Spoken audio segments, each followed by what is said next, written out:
to my channel. It's been a long time since I last actually did anything here, but today I'm going to be analyzing a case in the Malaysian parliament. So being a politics enthusiast, this has been viral, in the Malaysian parliament. I know it's a year ago, but it's about ejecting a MP from the parliament. So it seems like a very, how do I say, negligible case in parliament, but it spiked a lot of debate because it's Malaysia parliament. It's not the Singapore parliament whereby everything just so disciplined, right? No matter it's opposition members or PAP members, everything was so disciplined. But today, this case is a little bit more, I would say, interesting and controversial in a way. So what happened was we can see a speaker here, which is Speaker Noah Kroming, the speaker and deputy speaker actually, and he was a member of the Malaysian Democratic Action Party, which is known as aka the Rocky Party.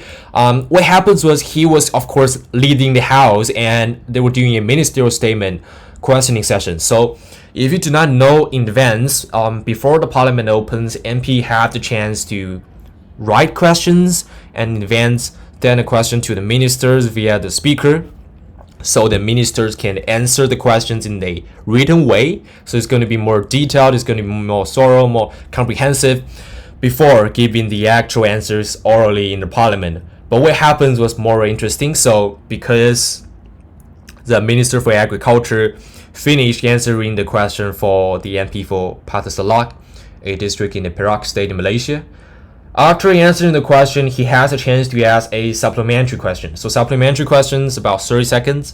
It's a very short follow-up question based on the answer given to the and based on the answer given to the member of parliament.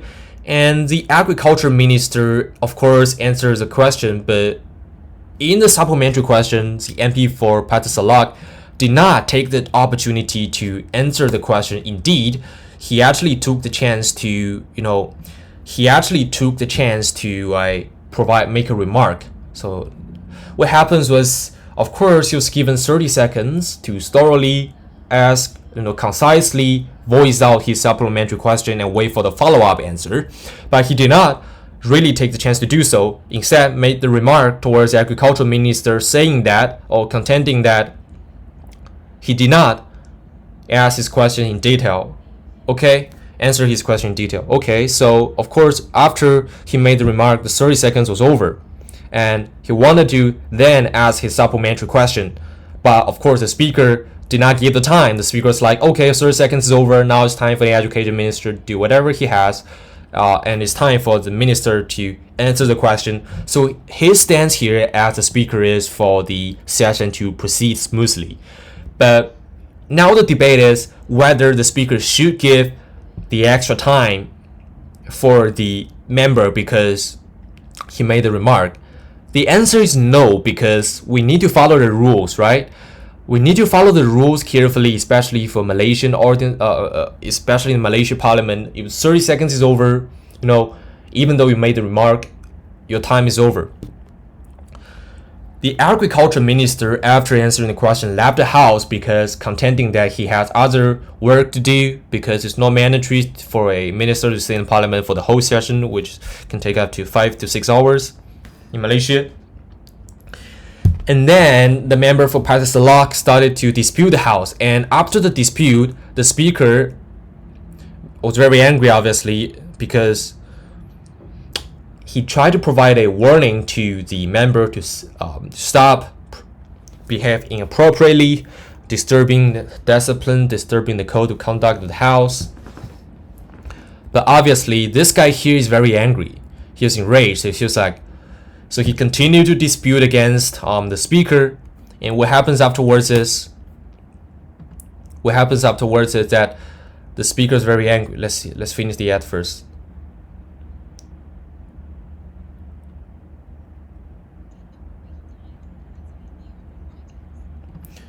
So after that, the speaker was very angry. The speaker, of course, always maintained a manner that's very calm. And he asked him to leave the house for 1 day. Okay, so that's fine. He has the right to do so under 44A of the clause of parliament for Dewan Rakyat, which is the lower house of Malaysia. Everything was rational at this point in time before an inconsistent judgment was made regarding how many days you'll leave the house. So he first, in 5 minutes time, the speaker changed his view 3 times. So at first it was a 1 day, and then he changed his mind. He modified the situation and said you have to leave the house for 2 days. Of course, the MP continued to dispute in a very inappropriate manner before the speaker ordered him to leave the house for 4 days. So of course, things are now getting more and more complicated. So now some people online start to criticize the speaker and the opposition MPs, obviously, that you're not consistent. You are, to a certain extent, abusing your power here, right? Abusing your power here. Are you rational enough? But fair enough, in Parliament, what happens is, whenever there is a dispute and whenever the speaker has to use his power, of course his authority to make decisions such as ejecting an MP from the House, he has a chance to, have certain level of discretion here. So he has certain level of discretion. Of course, he can change his mind, right? Without further ado, even not mentioning the changing mind part first, but just talking about how many days, whether it's 1 day, 2 days, or 4 days, different speakers have different judgments, right? And it's going to be very subjective. And in law, we cannot expect objectiveness, rationality of 100%, right? It's very hard to do so, right? So the speaker asked him to leave for 4 days, and he still did not leave the house.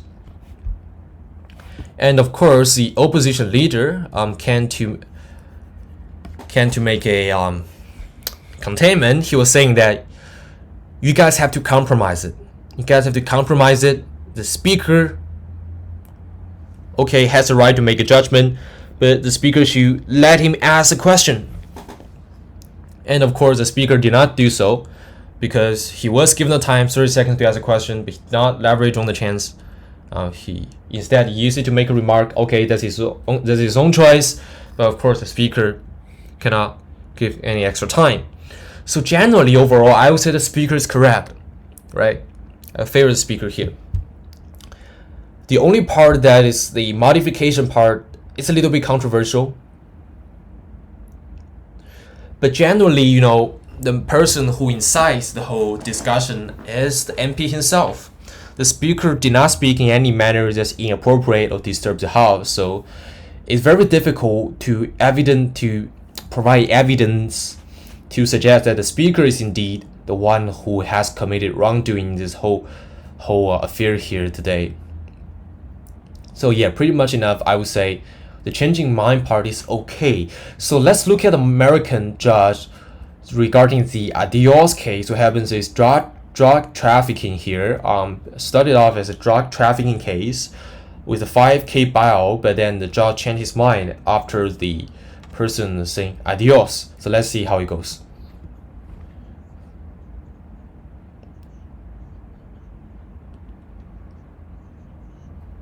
So of course, charged with possession of Xanax, quite a serious case, quite a serious case, obviously. And the judge was just trying to make his rational sentencing.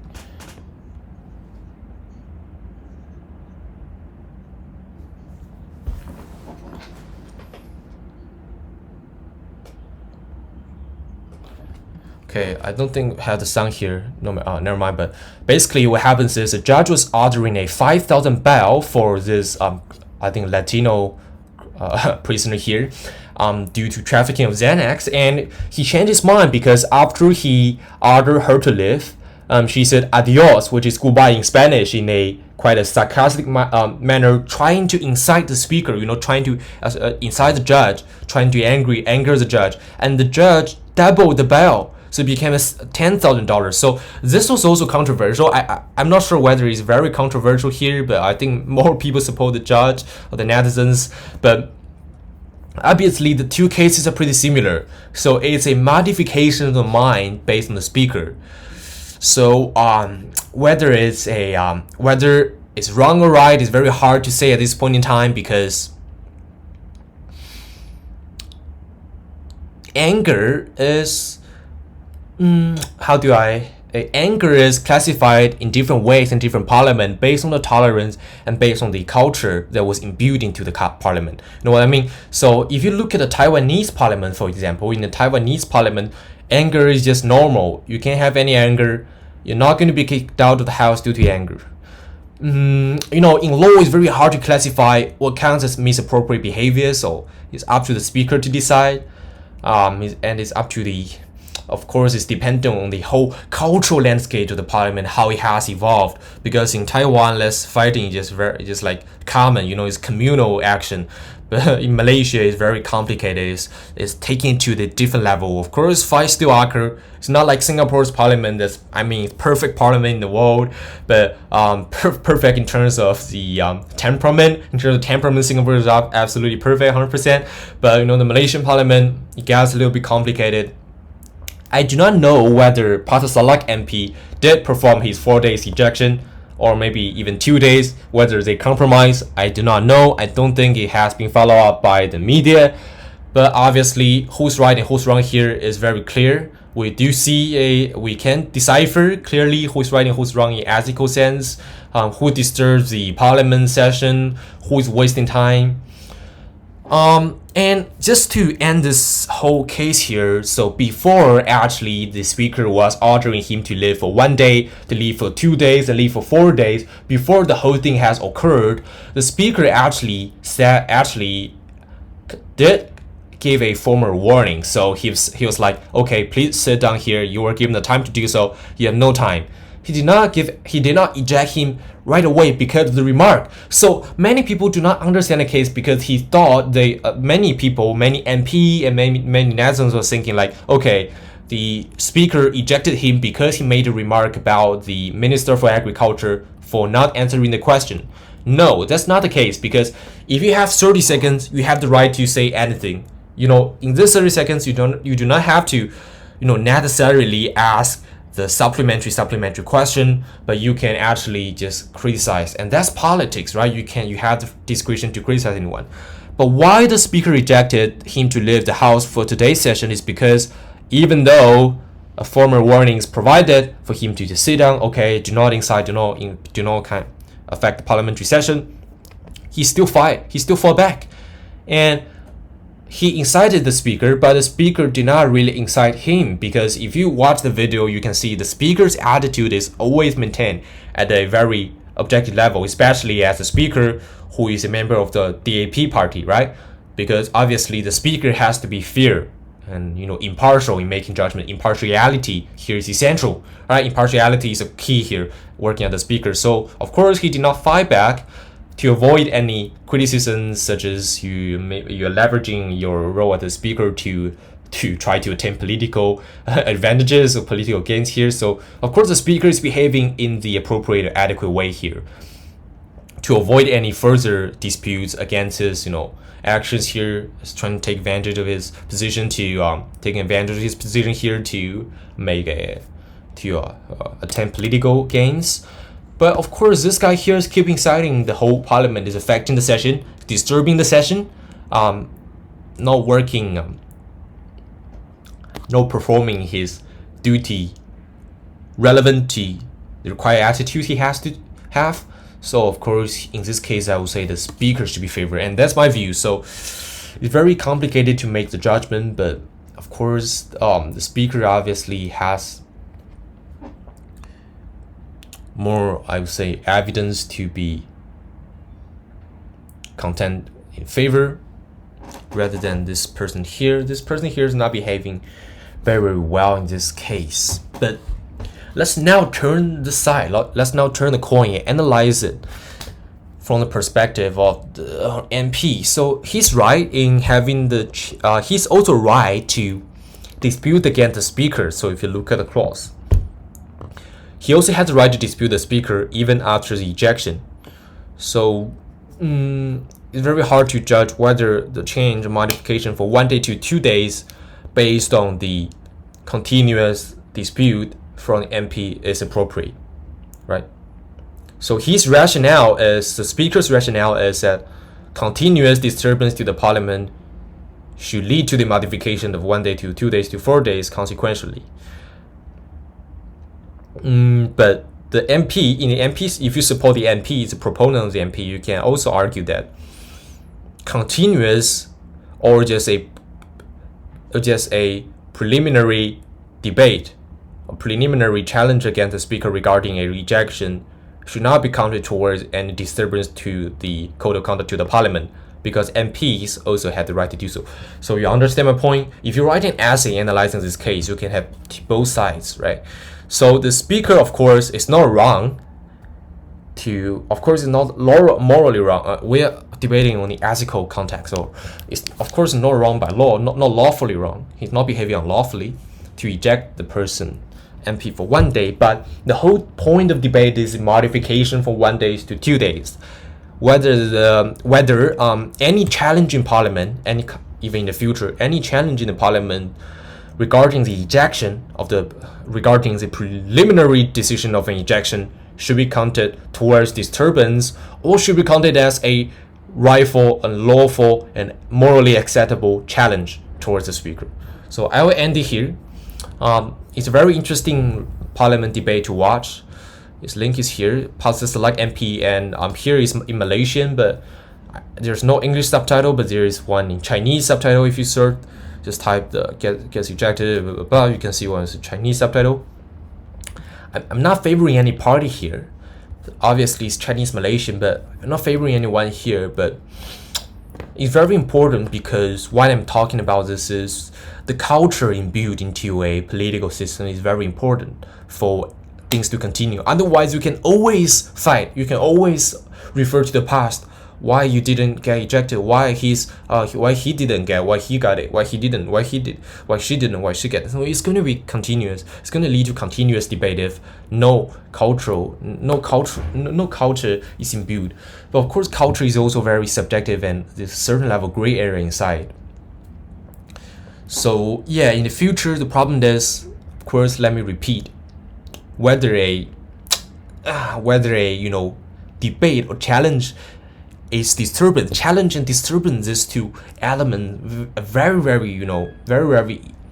how do I say, controversial, or they are very they are kind of closely entangled together in a way, because you can't decipher effectively whatever is the challenge, whatever is the disturbance. So yeah, that's the case here, and thank you for watching.